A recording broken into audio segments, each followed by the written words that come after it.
Hi friends, welcome back to my channel. OG movie depth review. Already movie ఎలా ఉందో review కూడా చేశాను friends. ఆ వీడియో కూడా లింక్ లో ఇస్తాను, సో ఓపెన్ చేసి చూసేయండి. సో ఇక ఓజీ మూవీ డెప్త్ రివ్యూ, అసలు కథ ఏంటిది, అండ్ అలాగే ఈ సినిమాలో అఖిరా ఎంట్రీ ఉంటుందా ఉండదా, అండ్ అలాగే ఈ సినిమాలో సాహోకి లింక్ ఉందా లేదా, సుజిత్ సినిమాటిక్ యూనివర్స్ అన్నారు, అది కూడా నిజమా కాదా, అండ్ అలాగే సినిమా హిట్ అవుతుందా ఫ్లాప్ అవుతుందా, అసలు సినిమాపై ఉన్న ఎక్స్పెక్టేషన్స్ కి వాళ్ళు సినిమా మనకు అందించిన దానికి అసలు సంబంధం ఉందా లేదా అనేది పూర్తిగా అసలు ఇప్పటి వరకు సినిమాపై ఉన్న అనుమానాలన్నీ కూడా మీకు వివరించడానికి ప్రయత్నిస్తాను ఫ్రెండ్స్. సో వీడియో మాత్రం ఇక్కడ స్కిప్ చేయకండి, లాస్ట్ వరకు చూడడానికి ప్రయత్నించండి. వీడియో మాత్రం చాలా ఇంట్రెస్టింగ్ గా ఉంటుంది, సో స్కిప్ చేస్తే అర్థం కాదు. దయచేసి వీడియోని లాస్ట్ వరకు చూడడానికి ప్రయత్నించండి. సో ఈ వీడియోకి 100 లైక్స్ అయితే టార్గెట్ చేస్తున్నాను ఫ్రెండ్స్, సో కొట్టేయండి. సో ఆలస్యం చేయకుండా వీడియో స్టార్ట్ చేసేద్దాం. సో ఇక టాపిక్ లోకి వెళ్తే, ఓజీ మూవీ ఎలా ఉందా అయ్యా, అసలు ఓజీ మూవీ హిట్ అయిందా ఫ్లాప్ అయిందా అంటే, ఎస్ గుడ్ మూవీ అయితే ఓవరాల్ గా గుడ్ అని చెప్తాను. సో అసలు ప్రాబ్లం ఏంటిది అంటే, అభిమానులకు నచ్చుతుంది, అది వేరే విషయం. అభిమానులకు సినిమా ఎలా ఉన్నా సరే వాళ్ళు నెత్తిన పెట్టుకొని చూస్తారు, సో అది వేరే విషయం. కానీ కామన్ ఆడియన్స్ ఎలా రిసీవ్ చేసుకుంటున్నారు మూవీని, అసలు మూవీ నిన్న ప్రీమియర్స్ పడ్డాయి, ఈ రోజు కూడా షోస్ పడుతున్నాయి. ఆల్రెడీ థియేటర్ లో సక్సెస్ఫుల్ గా రన్ అవుతుంది, థియేటర్ లో షోస్ పడుతూనే ఉన్నాయి. షోస్ అన్ని కూడా హౌస్ఫుల్ తో రన్ అవుతున్నాయి, సో అది కూడా ఒక మంచి విషయం అని చెప్పొచ్చు. సో ఓవరాల్ గా ఇప్పుడు చాలా మంది సోషల్ మీడియా వేదికగా సినిమా కొందరు బాగుందంటున్నారు, కొందరు బాగాలేదంటున్నారు. అసలు మూవీ ఎలా ఉంది అనేది కూడా మీకు క్లియర్ గా వివరించడానికి ప్రయత్నిస్తాను friends. So let's start the video.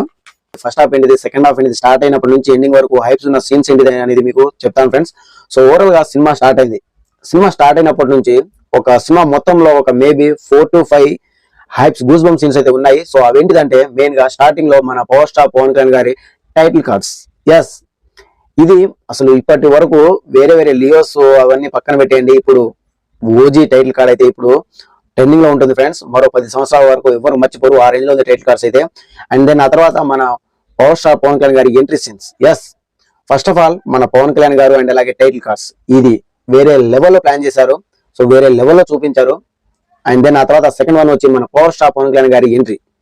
అసలు ఎంట్రీకి థియేటర్ మొత్తం కిక్కిరిసిపోయిందంటే మామూలు విషయం కాదు, నెక్స్ట్ లెవెల్ గూస్ బంప్స్. నిజంగా ఒక్కొక్క షాట్, ఆయన స్క్రీన్ ప్రెజెన్స్ కానివ్వండి, ఆయన లుక్స్ కానివ్వండి, ప్రతి ఒక్కటి కూడా గూస్ బంప్స్ తెప్పించే రేంజ్ లో ఉన్నాయి. ఎంట్రీ సీన్స్ తోనే గూస్ బంప్స్ తెప్పించారు, సో అది సెకండ్ వన్. అండ్ అలాగే థర్డ్ వన్ వచ్చి ఇంటర్వెల్ బ్లాక్. అసలు ఇంటర్వెల్ బ్లాక్ సవాల్ వేస్తాయి, దాంట్లో మాత్రం ఎలాంటి డౌట్ లేదు. నెక్స్ట్ లెవెల్లో ప్లాన్ చేశారు ఇంటర్వెల్ బ్లాక్ అయితే, నాకైతే బాగా నచ్చింది నిజంగా. ఇంటర్వెల్ బ్లాక్ అయితే నెక్స్ట్ లెవెల్లో ఉంది. అంటే అదేదో సర్ప్రైజింగ్ అని కాదు, ముందే గెస్ చేస్తాం, కానీ మన పవర్ స్టార్ పవన్ కళ్యాణ్ గారు అక్కడ చూపించిన విధ్వంసం నెక్స్ట్ లెవెల్లో నాకైతే కిక్కినిచ్చింది. అండ్ దెన్ ఆ తర్వాత సెకండ్ హాఫ్ లో వచ్చి పోలీస్ స్టేషన్ సీక్వెన్స్ ఫ్రెండ్స్, ఇది మెయిన్ గా ఫోర్త్ వన్ వచ్చి. సో ఇవే దీనికి మించి సినిమాలో మనం చెప్పుకోదగ్గ సీన్స్ అయితే ఏమీ లేదు. మిగతాదంతా చాలా రొటీన్ స్టోరీ లాగానే వెళ్తూ ఉంటుంది.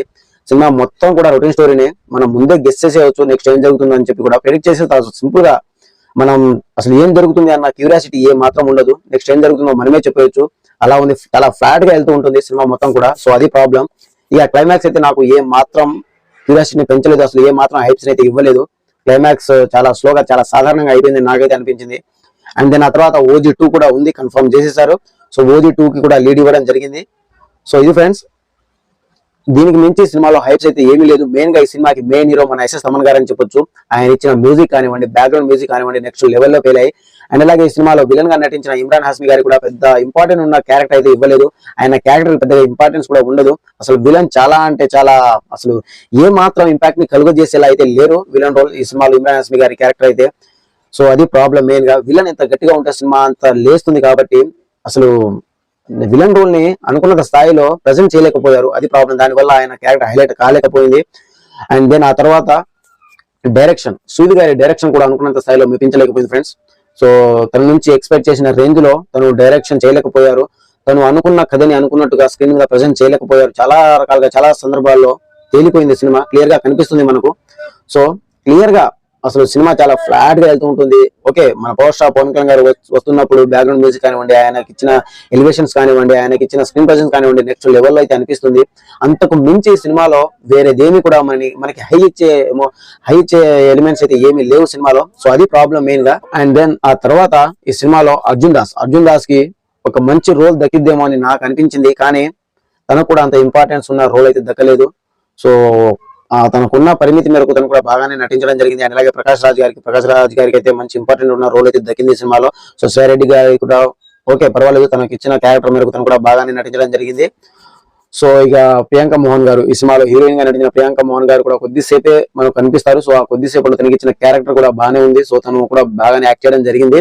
సో ఇది ఫ్రెండ్స్ ఓవర్ గా చూసుకుంటే మూవీ ఫస్ట్ హాఫ్ బాగానే ఉంటుంది. ఫస్ట్ హాఫ్ మొత్తం కూడా ఇంటర్వెల్ బ్లాంక్ వరకు సినిమా అయితే మంచి హై అయితే ఇస్తుంది.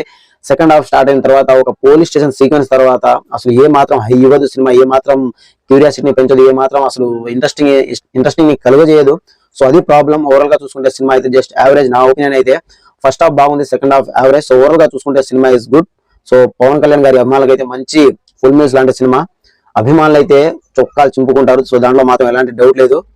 అండ్ దెన్ ఆ తర్వాత ఈ సినిమాకి మెయిన్ గా ప్రాణం పోసింది మ్యూజిక్ డైరెక్టర్ ఎస్ఎస్ తమన్ గారు. ఆయన అయితే ప్రాణం పెట్టి చేశారు.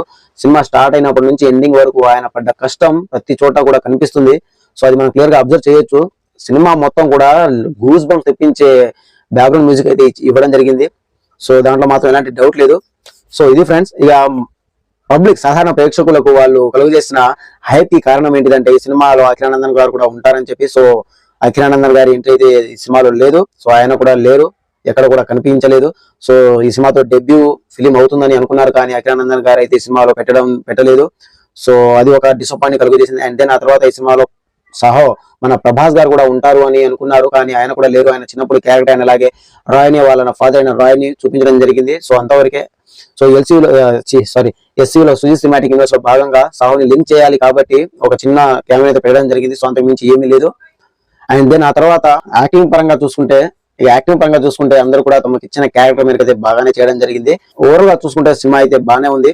So simple story. Prakash Raj గారు ఒక పోర్ట్ అయితే ఏర్పరచడం జరుగుతుంది. సో ఆ పోర్ట్ లో ఆర్డిఎక్స్ బాంబు ఉన్న కంటైనర్ అయితే రావడం జరుగుతుంది. సో ఆ కంటైనర్ లో ఆర్డిఎక్స్ బాంబు ఉంది. సో ఆ కంటైనర్ ఓమి చేతికి వెళ్తే ఎలాంటి విధ్వంసాన్ని సృష్టిస్తుందో అని చెప్పి భయపడి ఆ కంటైనర్ ని విలన్ చేతికి పోనివ్వకుండా వీళ్ళు తీసుకున్న జాగ్రత్తలు ఏంటి, దాని వల్ల ఎదుర్కొన్న సవాల్ ఏంటి అనేది story friends. So cinema story చాలా సింపుల్ గా ఉంది, కానీ సినిమా చూపించిన దానికి వాళ్ళు సినిమా నడిపించిన దానికి అసలు సంబంధం ఉండదు. సో అది ప్రాబ్లం మెయిన్ గా.